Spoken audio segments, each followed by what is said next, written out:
तिथे गेलो. आमच्या पक्षात कुठल्याही पद्धतीने ही फाटाफूट झालेली नाही.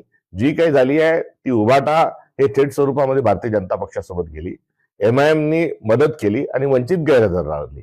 अशा पद्धतीनं घोडेबाजार करून सुधीरभाऊ मुनगंटीवारांनी जसा बंगला बांधला तशाच तेवढ्याच खर्चाचा आज महापौर त्यांनी बसवला. एवढंच या निमित्ताने मी म्हणतो. पालिका निवडणुका आणि जिल्हा परिषद निवडणुका यामध्ये काँग्रेसला एक चांगलं स्थान मिळत आहे.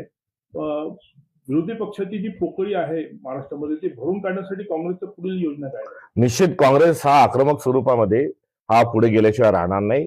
कारण गत सर्व निवडणुकांमध्ये महाराष्ट्रातला प्रमुख विरोधी पक्षनेता म्हणून एक काँग्रेसकडे राष्ट्रीय स्तरावर राहुल गांधीकडे बघितला जातोय. तर महाराष्ट्रातला क्लिअर कट मॅन्डेट हा काँग्रेसला विरोधी पक्ष असण्याचा आहे आणि आम्ही ठाम पद्धतीने आमचा विरोध जो आहे आणि आमचा सकारात्मक स्वरूपामध्ये संविधानाविरुद्ध कार्य करत राहू. तर दुसरीकडे भारतीय जनता पक्षाला तीव्र विरोध करू. चंद्रपूरमध्ये वंचित तुमच्यासोबत आलेलं नाहीये, त्यांनी ते गैरहजर राहिलेले आहे. तर काय वाटतं की चंद्रपूरमध्ये काही घोडेबाजार झालाय?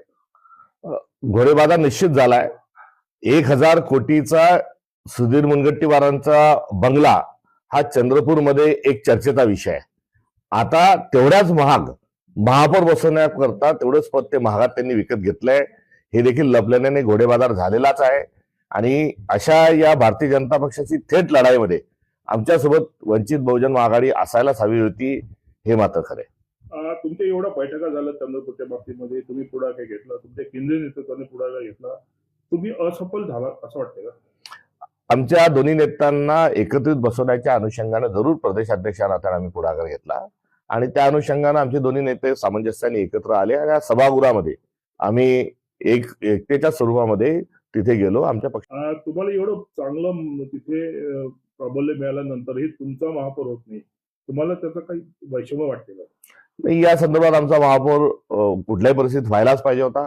तो नेमका का झाला नाही या अनुषंगानं जरूर निरीक्षकांकरवी अहवाल मागवला जाईल. काँग्रेसच्या गटबाजीमुळे हे झालं असं वाटतं? निरीक्षक त्या ठिकाणी आम्ही नेमले होते. राष्ट्रीय सचिव देखील त्या ठिकाणी या विशेष मोहिमेवर होते. यांच्याकडून या संदर्भातला लवकरच आम्ही अहवाल प्राप्त करू.